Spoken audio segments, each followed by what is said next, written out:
అయ్యా పాస్టర్ గారండి. Praise lord brother. అయ్యా ప్రెసిడెంట్ అయ్య గారు, నేను టీవీ చూశాను సార్. మీరు చేసేటువంటి చాలా అద్భుతంగా ఉంది సార్. అది నిజంగా అడవిలో చేయాలంటే అది మాటలు కాదు గురుగారు.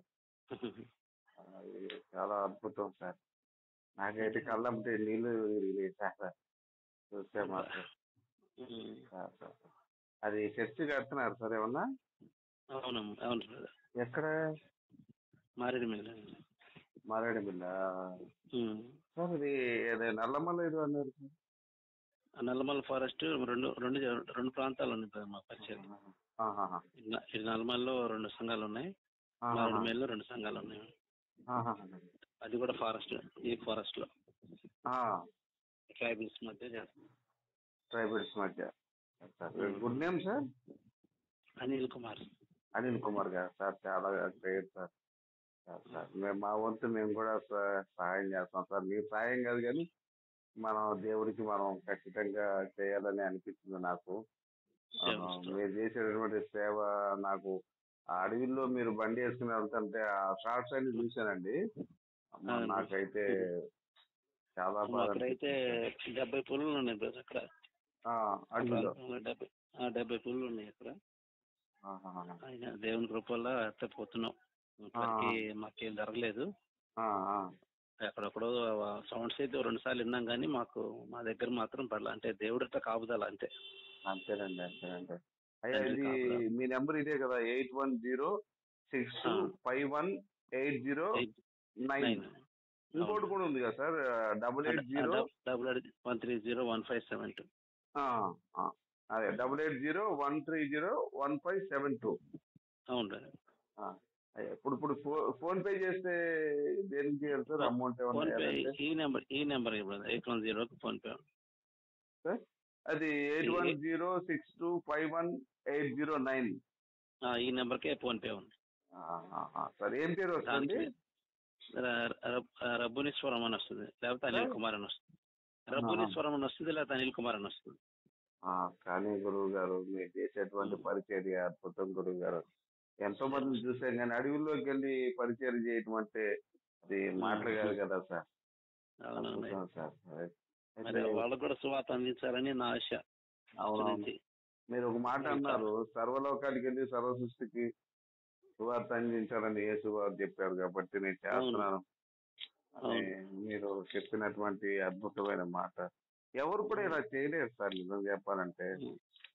ఈ కలవ సతీష్ గారు కానివ్వండి, పాలిమన్నెల్ గారు, ఇదంతా సిటీలో కోట్లు సంపాదిస్తున్నారు కానీ అట్లా అడవుల్లోకి వెళ్ళి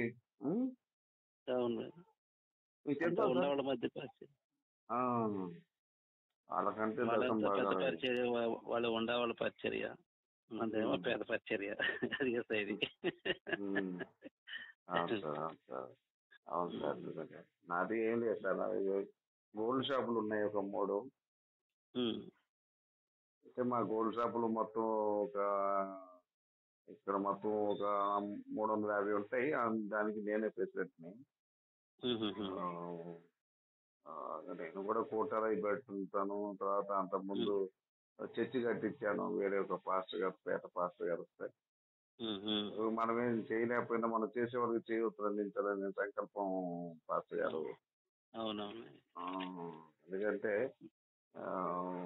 ఇది ఒక అద్భుతమైనటువంటి పరిచర్య సార్ మేము చేసేది.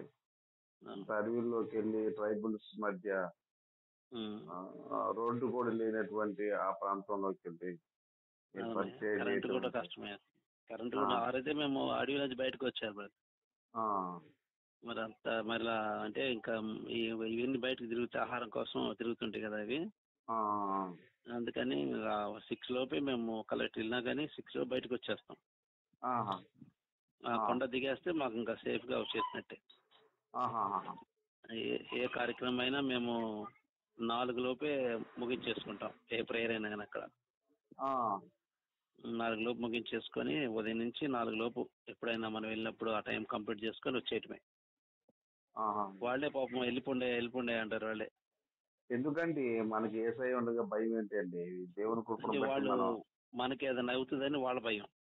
లేదండి. యేసయ్య నమ్మిన వారికి ఉమ్. ఏమీ జరగదండి. ఇబ్బంది ఏం లేదు. అవును. ఆ! సింహాల మధ్య నిలబడ్డ వాళ్ళు ఏం చేస్తాయి మనల్ని. ఆ! ఏమీ కాదండి నిజంగా. కాకపోతే వాళ్ళ మాట మనం ధిక్కరిస్తే కాస్త బాగోదని. ఆ! ఆ! ఎందుకంటే వాళ్ళంతా ఒక యూనిటీ మీద ఉంటారయ్యా. ఆ! ఆ గూడెం పెద్దతోనే ఎక్కువగా వాళ్ళ కనెక్షన్స్ ఉంటాయి. ఆ! ఆ! వాళ్ళు ఏది చెప్తే వాళ్ళు అది చేయటమే. ఆ! అందుకని వాళ్ళు ఎప్పుడైతే ఆ గూడెం పెద్ద అయ్యా మీరు బయలుదేరండి అయ్యా అంటే మనం బయలుదేరటమే. ఆహా! అట్లా అయిపోయింది అక్కడ పరిస్థితి.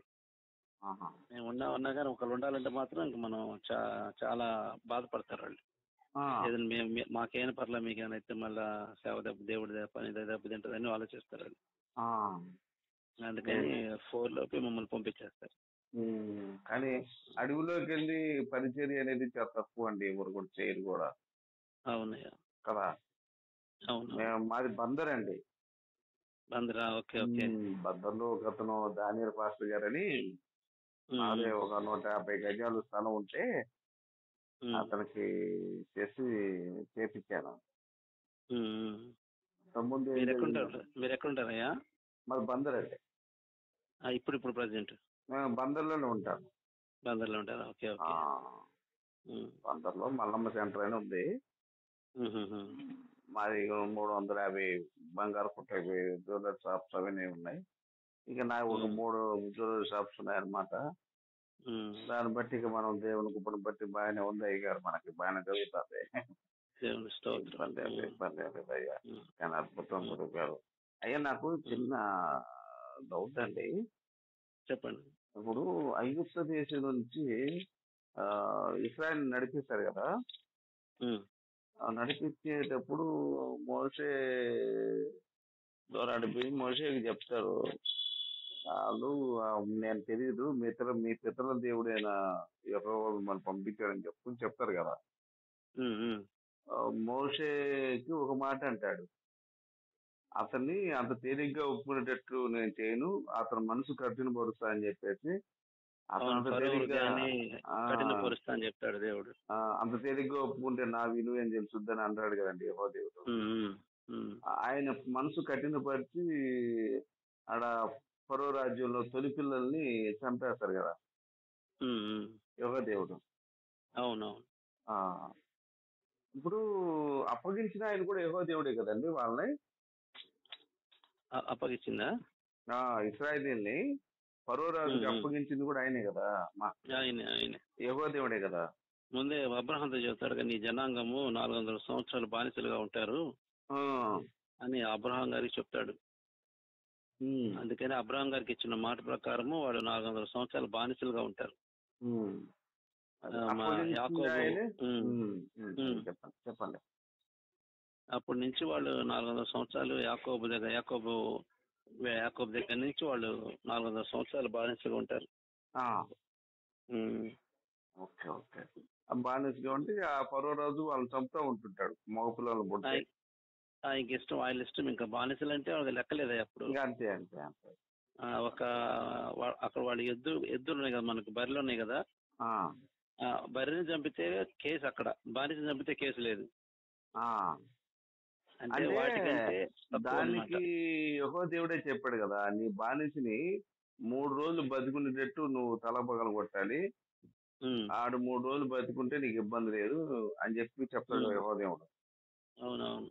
ఆ, అందుకని ఫరో రాజు అలా చేసి ఉండొచ్చాను. అంతే.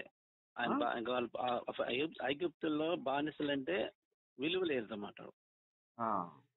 అంటే ఫస్ట్ వీళ్ళు విలువగానే ఉన్నారు. విలువగా ఉన్నారు.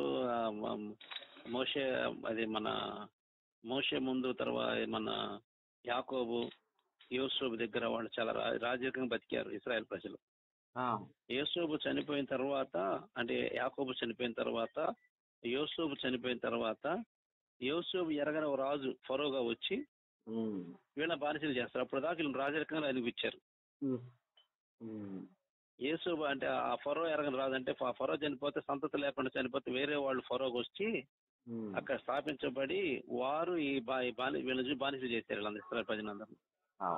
కానీ అంటే నాకు చిన్న డౌట్ ఏంటంటే సార్, ఇప్పుడు వీళ్ళని బానిసలుగా అప్పగించడం ఎందుకు, వాళ్ళని నానా బాధలు ఇబ్బందులు పెట్టించడం ఎందుకు, మళ్ళీ విడిపించడం ఎందుకు? ఇది ఒక డౌట్. పోనీ విడిపించేటప్పుడైనా సరే మంచిగా విడిపిస్తే సరిపోయేది కదా. ఫరో రాజు మనసు కఠినపరచడం ఎందుకు? వాళ్ళ తొలి పిల్లలు అంటే పురిట్లో పుట్టినటువంటి పిల్లలందరినీ చంపడం ఎందుకు అనేది కూడా చిన్న డౌట్ వస్తాయి కదా. అది ఎంతవరకు న్యాయం అంటారా?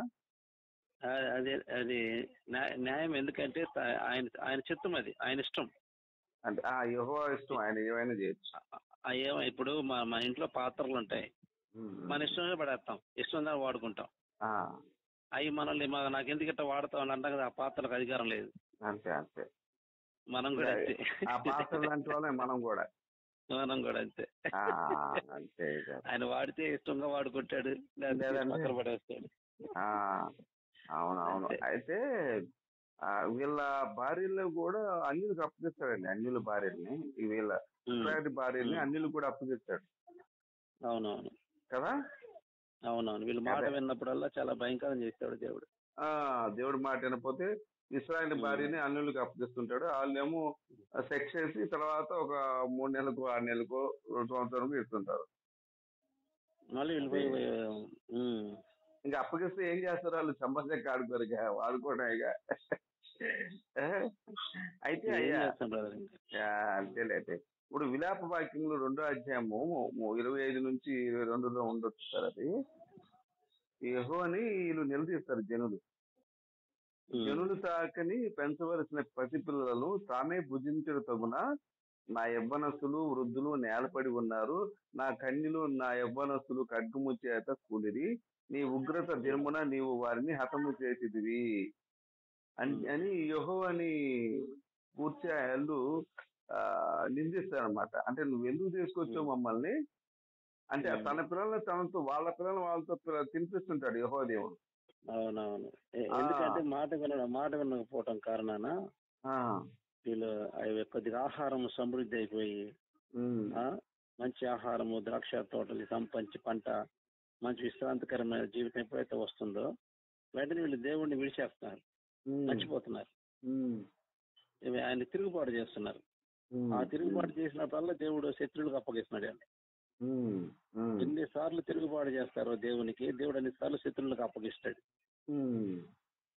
అందుకని అప్పగించినప్పుడు వాళ్ళు ఆ విధంగా ఏడుస్తారు. మళ్ళీ ఏడ్చి పశ్చాత్తాపం పొందినప్పుడు మళ్ళీ క్షమించి మరలా విడిపిస్తా ఉంటాడు దేవుడు.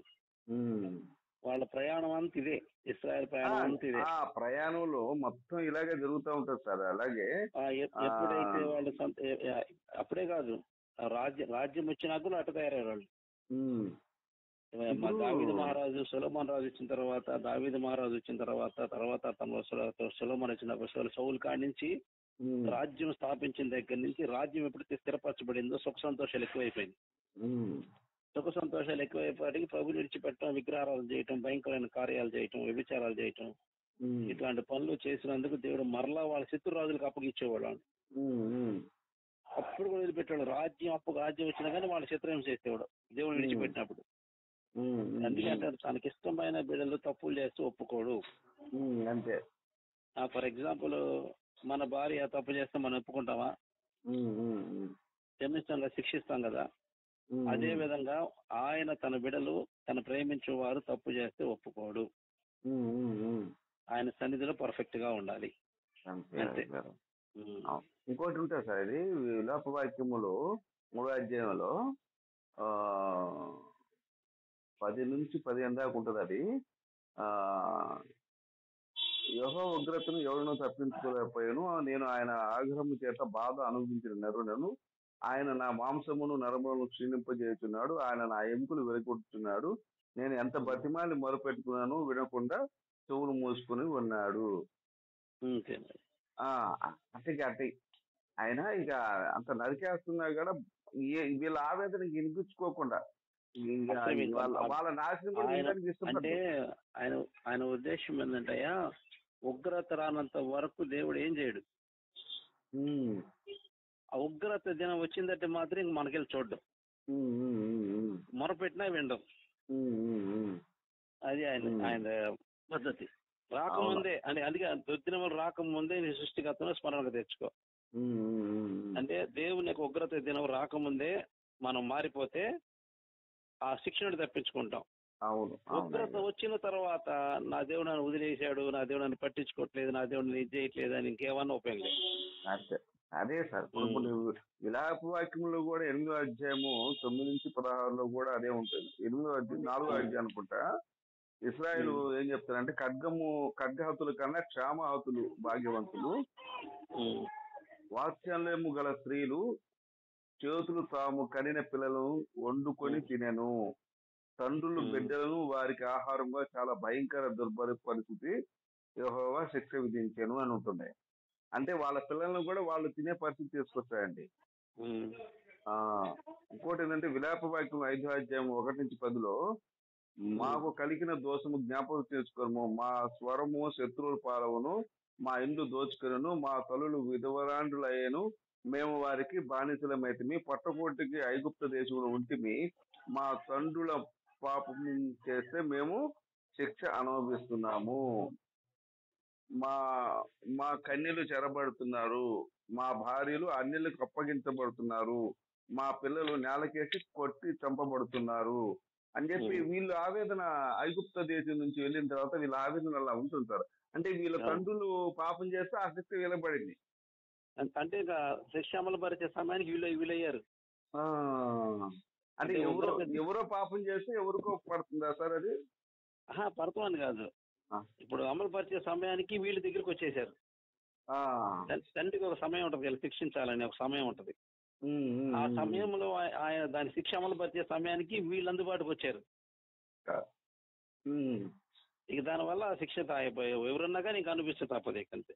అయితే అయ్యారు ఇప్పుడు మా నాన్నంతా కూడా మన పాపాల కోసం యేసువారు చనిపోయారంటారు కదండి. మరి ఇక్కడేమో శిక్షలు వేస్తా ఉన్నారు కదా. మరి మనం చేసే పాపాలన్నీ కూడా ఆయన సిలువలో ఆయన రక్తము ద్వారా మన పాపాలు కనుగబడ్డి అని చెప్పి అంటారు కదా. నా ఆలోచన ఏంటంటే వీళ్ళు తప్పు చేస్తున్నప్పుడు యేసువారిని ఒక అతన్ని సృష్టించి సిలువేసి చంపేస్తే వీళ్ళ పాపాలు పోతాయి కదండి. వాళ్ళ పిల్లల్ని తీసుకెళ్లి ఇంకొకరు బండబెట్టడం అనేది, వాళ్ళ పిల్లల్ని నేలకేసి కొట్టి చంపడం అనేది, వాళ్ళ గర్భిణీ స్త్రీలు పిల్లల్ని వాళ్ళే తినడం అనేది, ఇంత భయంకరమైన శిక్షలు ఏ విధంగా ఈ సభ్య సమాజానికి ఉపయోగపడతాయి అనేది కూడా ఒకసారి మనం ఆలోచించుకోవాల్సిన అవసరం ఏమైనా ఉంటుందంటారా? మనం అక్కడ ఒక్క మాట చదువుకున్నాం కానీ ఆ మాట వెనకాల ఎంత భయంకరం చేస్తుంటారో తెలుసా? ఇప్పుడు నోవాహు జలప్రళయము అంతమంది ఎందుకు చంపేశాడు దేవుడు? వాడు ఎంత భయంకరం చేస్తే చంపేస్తుంటాడు. ఏం పాపం సార్ నోవాహు జలప్రయాణంలో గురుగారు? బలాత్కారంతో భూమి బలాత్కారం చెంబడిపోయింది. ఎంత పిచ్చలు ఇప్పుడు ఏ పాపం చేస్తున్నారు జనం, అదే ఎంత భయంకరం. సొదొమ గొమొర్రా పట్టణంలో ఏ ఆజ్ఞాతిక్రమం చేసి భయంకరమైన పరిస్థితికి ఒకళ్ళు తారతమ్య భేదాలు లేకుండా పాపాలు చేస్తూ వ్యభిచారాలు చేస్తూ ఈ విధంగా బతుకుతుంటారు. చిన్న డౌట్ ఏంటంటే గారు, మీరు చెప్పిన మంచి పాయింట్ చెప్పారు.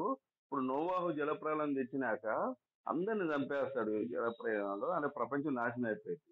అయితే అక్కడ నోవాహు కొడుకు 3 కొడుకులు 3 కోడళ్ళు ఉంటారు, అవునా? ఇప్పుడు 3 కొడుకులు 3 కోడల్ని యెహోవా దేవుడు ఏంది ఆశీర్వదిస్తాడు, అంటే మీరు ఫలించి భూమిని నింపమని అంటాడు. ఇప్పుడు వరుస వాయిలు లేకుండా సెక్స్ చేసుకున్నారని జలప్రలయం తెచ్చి చంపేసినప్పుడు అదే వరుస వాయి లేకుండా యెహోవా సెక్స్ చేసుకోమన్నాడు కదా. అంటే అన్నాజల్ని అయ్యా కాదు, తప్పది. నా మాట కాస్త వినండి, చెప్పండి. ఓడగట్టడానికి 120 సంవత్సరాలు పట్టింది. 120 సంవత్సరాలు అంటే అక్కడ మోషే గారు దాని ఊరికి అడ్రస్ మాత్రమే తెలియజేశాడు. ఆ 120 సంవత్సరాల హిస్టరీ ఏది? 120 సంవత్సరాలు ఏం జరిగింది? ఆ హిస్టరీ ఏది? ఇప్పుడు 120 సంవత్సరాలు ఈ కోడలకి కొడుకులకు పిల్లలు పుట్టరా? అవునండి, 120 కాదు 1000 సంవత్సరాలు దాకా పుట్టినా గానీ ఇప్పుడు మీరు నేను అన్నదమ్ములం అండి. నేను ఒక ఎగ్జాంపుల్ తీసుకుందాం. మీరు నేను అన్నదమ్ములం, నాకు మగ పిల్లలు పుట్టారు, నీకు ఆడపిల్లలు పుట్టారు.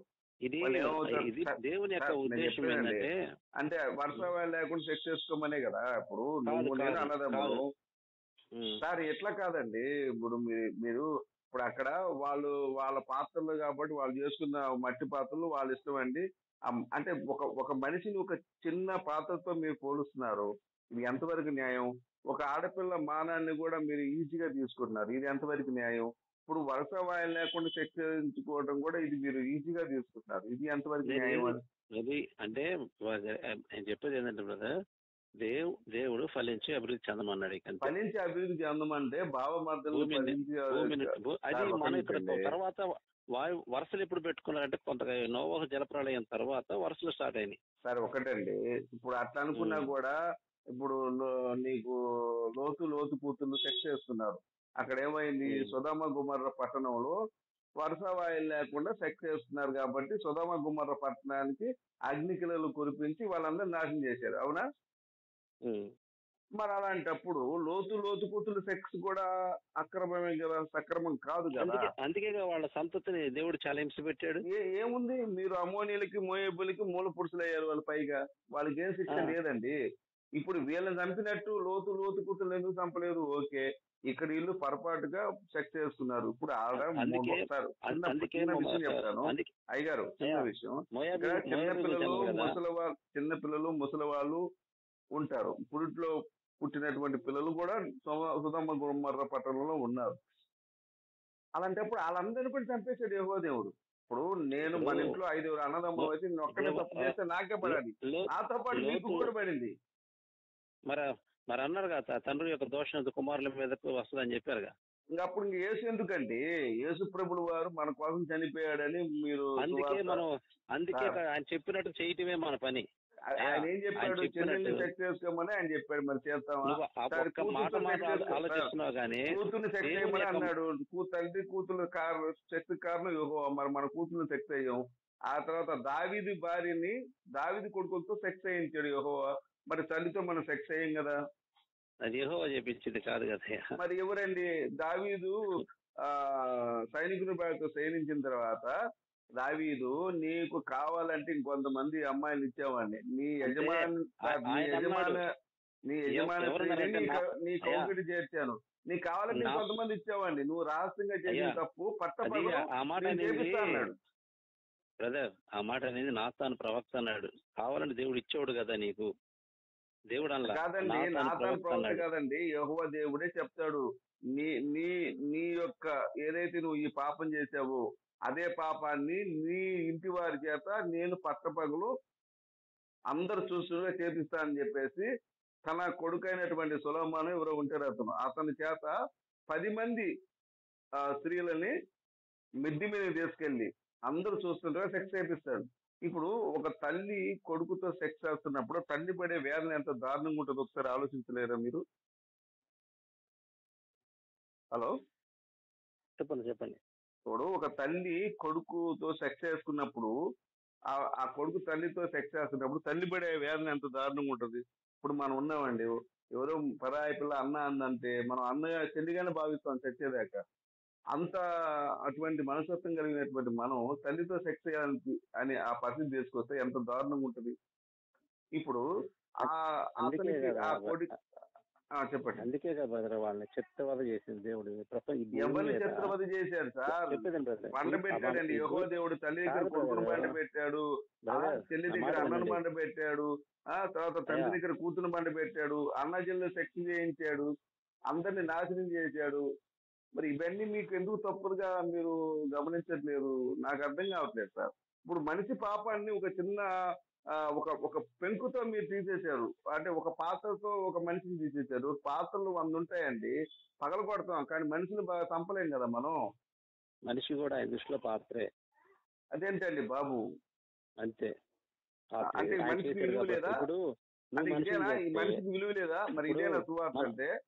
ఇప్పుడు మన ఇంట్లో ఒక వస్తువు చేస్తే దాని అధికారం ఎక్కువ ఉంటుంది, పక్కన ఇవన్నీ సిల్లీగా ఉండేటువంటి మాటలండి. ఒక మనిషి చెప్పేదండి, చాలా మంది వినండి. మీరు అట్లా ఒక మనిషిలాగా ఆలోచించి మాట్లాడుతున్నావు కానీ ఆయన మనల్ని తయారు చేసిన సంగతి మర్చిపోతున్నారు. కాదండి, కాదండి, తయారు చేసిన నీ చెల్లితోనూ పడుకో అంటే ఎట్ట పడుకుంటావండి? నీ తల్లితోనూ పడుకో అంటే ఎట్ట పడుకుంటావండి? నీ కూతురుతోనూ పడుకో అంటే ఎట్ట పడుకుంటావండి? ఇది ఎంతవరకు న్యాయం అండి? ఇది ఏ న్యాయం అండి? నాకు అర్థం కాదు. ఇప్పుడు మీరు ట్రైబల్స్, వినండి, మీరు ట్రైబల్ దగ్గరికి వెళ్తున్నారు. ఒక విషయం వినండి, ఇక్కడ వినండి, మీరు ట్రైబల్స్ దగ్గరికి వెళ్తున్నారు. ట్రైబల్స్ కి ప్రత్యేకమైనటువంటి రిజర్వేషన్స్ ఉన్నాయి వాళ్ళకి. మీరు వెళ్ళి క్రైస్తవ మతాన్ని వ్యాప్తి చేసి వాళ్ళకి బాప్టిజం ఇస్తారు, క్రైస్తవులుగా మారుతారు. వాళ్ళు మారిన తర్వాత వాళ్ళకు ఉన్నటువంటి రిజర్వేషన్ పోతుంది. మీరు ఏమిస్తారు? ఒక చాక్లెటో ఒక దుప్పటో ఇస్తారు. మీరు చాక్లెటో దుప్పటో బియ్యం కేజీ బియ్యం ఇచ్చేసి వాళ్ళ జీవితాన్ని నాశనం చేస్తున్నారు. వాళ్ళ అయినా కష్టాన్ని దోచుకోవడానికి అయినా మీరు వేసిన ఒక అయినా పన్నాగం ఇది. బాప్టిజం పొందుకుంటే అది కాదు బ్రదర్, బాప్టిజం పొందుకుంటే మతం మారిపోయింది. ఎవరు చెప్పారు అసలు నీకు? ఎక్కడ అవును, రాసింది? ఇప్పుడు క్రైస్తవులంతా ఏమవుతారు? ఇప్పుడు క్రైస్తవ మతం ఎక్కడ కదా, ఉంది? క్రైస్తవం ఎక్కడుంది? అనేది మతం కాదా? గవర్నమెంట్ మతం కాదు, ప్రకారం క్రైస్తవ మతం కాదా? మీరు మతం ఎక్కడ ఉంటారు మతం చెప్పండి. కాదు, మీరు ఎక్కడ మతం ఉంటారు కాదు. చెప్పండి, నేను వస్తాను. క్రైస్తవం అనేది మతం కాదని మీరు నిరూపిస్తే మీకు నేను 10 లక్షలు ఇస్తా. నాకు అవసరం, నీ డబ్బు నాకు అవసరం లేదు brother. అవునండి, తప్పు కదా. నీ ఇప్పుడు డబ్బుతో మతం నీ మార్చడం డబ్బుతో తప్పు. నా మాట విను. నీ డబ్బుతో అదండి, నేను సువార్త చేయట్లేదు బ్రదర్. అసలు ఏముందని ఇక్కడ డబ్బు తల్లి దగ్గర కాబట్టి కొడుకు చెప్పకూడదు. బండి పెట్టడం తప్ప సువార్త ఏముంది? అంటే తల్లితో కొడుకు సెక్స్ చేయడం సువార్తనా? ఇంతమందిని మీరు అది చంపుకుంటున్నాడుగా, పిల్లల్ని తినే పరిస్థితి తీసుకొచ్చాడు కదా. ఇప్పుడు మీరు నాకు బాప్టిజం ఇస్తారు, మేము బాప్టిజం ఇచ్చాం కాబట్టి ఇదిగో విగ్రహారం చేసే వాళ్ళు తప్పు, నువ్వు వెళ్ళి చంపంటావు. వెళ్ళి చంపాల్సిందే కదా. ఇప్పుడు ఇప్పుడు బైబిల్లో ఉంది తెలుగుతో సెక్స్ చేయమన్నాడు, చేయాల్సిందే కదా. తల్లితో సెక్స్ చేయమన్నాడు, చేయాల్సిందే కదా. ఇంత దారుణమైనటువంటి ఈ అనాగరిక పుస్తకాన్ని, బైబిల్ని నాగరికమైనటువంటి మా దగ్గర తీసుకొచ్చి సువార్త అని చెప్పి ఇంత చెత్త వార్తను తీసుకొచ్చి పైగా ఇది ఒక బిల్డప్ షాట్లు, ఏదో అడవిలోకి వెళ్తున్నట్టు ఒక ఏది బాహుబలి రేంజ్ లో ఫోన్ పేలు పెట్టి డబ్బులు కావాలని, ఇంతకన్నా సిగ్గుమాలిన పని ఉంటుందా? ఇప్పుడు వాళ్ళ పెంట తింటున్నట్టే కదా, మీరు కష్టజీవులు పెంట తింటున్నట్టే కదా మీరు పాస్టర్ గారు. మీరు సంపాదించుకోవచ్చు కదా, మీ పిల్లల్ని మీరు పోషించుకోవచ్చు కదా. ఈ విధమైనటువంటి ఆలోచన తప్పు. అది వాళ్ళ పెంట తింటున్నట్టు, మీ ట్రైబల్స్ పెంట తింటున్నట్టు మీకు ఫోన్ పే ఎందుకు చేయాలి? మీకు డబ్బులు ఎందుకు ఇవ్వాలి? అంటే మీరు బైబిల్ చేతికి మీరు మీరు మీ బైబిల్ మా నెత్తిన పెడితే మా జేబులో డబ్బులు మీ జేబులో పెట్టుకుంటారా? ఇప్పుడు అది కాదు బ్రదర్, నీకు ఇష్టం లేకపోతే మీరు చూడమని. ఏం ఇష్టం అండి? నువ్వు పెట్టావు, ఇష్టం లేదు, ఇష్టం అండి. మీరు టీవీలో ఆన్ చేశారు, చాలా మార్చుకునేది. అట్టు కాదు, నేను బట్టలు చూపిస్తాను, నీ ఇష్టమైతే చూడు, కష్టమైతే మానుకో అంటావేంటి? అందరూ నిజం ఉంటారు కదా. అంటే ఇప్పుడు నువ్వు బైబుల్ ఏది ఉంది, నీ తల్లితో నువ్వు సెక్స్ చేస్తున్నావా? నీ తల్లితో నువ్వు సెక్స్ చేస్తున్నావా? నీ చెల్లితో నువ్వు సెక్స్ చేస్తున్నావా? నీ బిడ్డతో నువ్వు సెక్స్ చేస్తున్నావా చెప్పు. అన్నిట్లో నిజాలు, అన్నిట్లో ఎందుకు బైబుల్లో సంగతి చెప్పాయా స్వామి? అన్నిట్లో చెప్పు, అన్నిట్లో నీకెందుకు వస్తావు? నువ్వు ఏడ్చేదేదో నీ బైబుల్లో నువ్వు ఏడువా బాబు. ఉంది అలాంటప్పుడు మీరు చేసేది దాంట్లో ఉండండి. మేము చేసేది నీవు ఏడ్చేది నువ్వు చెప్పాయా? బైబుల్లో తల్లితో సెక్స్ చేయించాడు యెహోవా. నీ తల్లితో నువ్వు సెక్స్ చేస్తావా? నీ చెల్లితో నువ్వు సెక్స్ చేస్తావా? నీ కూతురుతో నువ్వు సెక్స్ చేస్తావా? ఇది నా ఆలోచన. అవునండి, నా బైబుల్లో ఉంది కాబట్టి నేను చేస్తానని చెప్పు, తప్పులేదు. ఇంకా సరే, నీ ఆలోచన ప్రకారం నువ్వు వెళ్ళండి కదా. నా ఆలోచన ప్రకారం ఆలోచన కానీ బైబుల్ ఆలోచన చెప్పాయా స్వామి? బైబుల్లో నీకు చెప్పేంత నీకు మగతనం లేదా? బైబుల్ చెప్పే మగతనం నీకు లేదా? అయ్యా, నువ్వు ఫోన్ పెట్టేసి నీకు మగతనం లేదంటే యేసులాగా. నీకు ఫోన్లు మాట్లాడితే పనులు కాదు. ఫోన్ లో ఎందుకు అవుతావు? నువ్వు టీవీలో ఫోన్ లో మాట్లాడితే అంటే నీకు గుండె దాడిపోయిందా? నీ గుండె బుద్ధలో వెళ్ళిపోయిందా? నీ గుండెకాయ బుద్ధలో వెళ్ళిపోయిందా? నేను ఎట్లాగా మాట్లాడుతున్నాను? మరి ఆగు, చెప్పు. నాకెందుకు పడతాయి? కారణం ఎవరు? యెహోవా. మరి కూతురుతో సెక్స్ చేస్తారు కాబట్టి మీరు చేస్తారా? కూతురుతో సెక్స్ చేయించేవాడు బ్రోకర్ అవుతాడా, దేవుడు అవుతాడా? తండ్రితో కూతుర్ను బంట పెట్టేవాడు బ్రోకరా, దేవుడా? చెప్పు నువ్వు. ఇదిగో చెప్పేది కదా. ఇప్పుడు ఇంత ఆర్గ్యుమెంట్ నాకు చేసే బదులు కూర్చొని కాస్త అడుగు ప్రభు దేవుడు. నువ్వు ఇంత బ్రోకర్ పని ఎందుకు చేస్తున్నావు? నువ్వు కూడా అటనే చేస్తావా? కూతురుతో నువ్వు సెక్స్ చేస్తావా? ఏంది విసుగులో నవ్వుతావు? ఆయన ప్రశాంతంగా పట్టుకున్న ట్రైబల్స్ ని వాళ్ళ దగ్గరికి వెళ్ళి మతం మార్చి ఏదో చాక్లెట్ బిస్కెట్ ఇచ్చినట్టు మళ్ళీ బిల్డప్ షాట్లు పెట్టి బాహుబలి లేక ఏంటి మీ ఆవారం? ఈ దేశాన్ని దెంగుతున్నారు, మీరు అల్లాడిస్తున్నారు, ఈ దేశాన్ని నాశనం చేస్తున్నారు. సిగ్గుమాలిన పని కదా ఇది పాస్టర్ గారు? గుడి కడతాం సిగ్గుమాలి పని కాదు. అరే ఎదిప్పుకున్నా కూడా తిరుపతిలో డబ్బులు ప్రజలకు ఉపయోగపడుతున్నారా? చెప్తానా కూడా ఈ వెంకటేశ్వర స్వామి ఎక్కడ కూడా వెంకటేశ్వర స్వామి నీ పిల్లాన్ని ఇంకోటి బండి పెడతాను, నీ కూతురు చెప్పారా?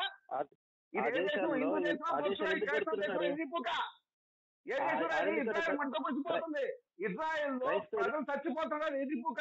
మరి ఇజ్రాయెల్ లో బొచ్చుకొని ఏం మిగుతున్నాడు? మీరు ఇజ్రాయెల్ పోయి సావంట్రా? ఆస్ట్రేలియా మొత్తం క్రైస్తవ దేశం, ఇప్పుడు మొత్తం హిందూ దేశం అయిపోయింది. మరి ఏం చేశారు దాన్ని మీరు? ఏ దేశం? హిందూ దేశం ఎదింపు కాదు. ఆస్ట్రేలియా మొత్తం హిందూ దేశం అయింది, తెలుసా నీకు? ఆస్ట్రేలియా మొత్తం హిందూ దేశం నీ అయింది. పిల్లల్ని ఇంకోటి బండ పెడతాను, నీ తల్లిని ఇంకోటి బండ పెడతాను, నీ చెల్లిని ఇంకోటి బండ పెడతాను, నీ పిల్లల్ని నీతో తినిపిస్తా అని దరిద్రపు కారణం కాదు మాది. నీ దేవుడు అంత దేవుడు కాదు. ఆస్ట్రేలియాలో ఎందుకు హిందూ దేశం చేశారు కానీ మీరు? ఆస్ట్రేలియాని ఎందుకు దేశం చేశారు? ఆస్ట్రేలియాలో వాళ్ళు నమ్ముకుంటున్నారు. ఎందుకు చేశారు? ఆస్ట్రేలియా మొత్తం ఇప్పుడు 90% హిందువులు అయిపోయారు. 90% ఆస్ట్రేలియా దేశం క్రైస్తవ దేశము. ఎందుకు వెళ్ళారు? ఇక్కడే రావచ్చు కదా, ఎందుకు తెచ్చారు? ఇజ్రాయెల్ కూడా హిందూ దేశం అవుతాయి. మీరు ఇస్రాయల్ దేశం చేసి బయట మీ యూదులు కాదుగా మేము. నువ్వు వెళ్ళి అక్కడ ఆస్ట్రేలియా 90% క్రైస్తవ దేశం చేశారు. ఎందుకు వెళ్ళారు? ఎందుకు తెచ్చారు అక్కడికి? అదే ఇండియాలో రావచ్చు కదా, బయటకి ఎందుకు తెచ్చారు? ఇజ్రాయెల్ కూడా హిందూ దేశం అయితే అంటే అరే కొంచెం లంచం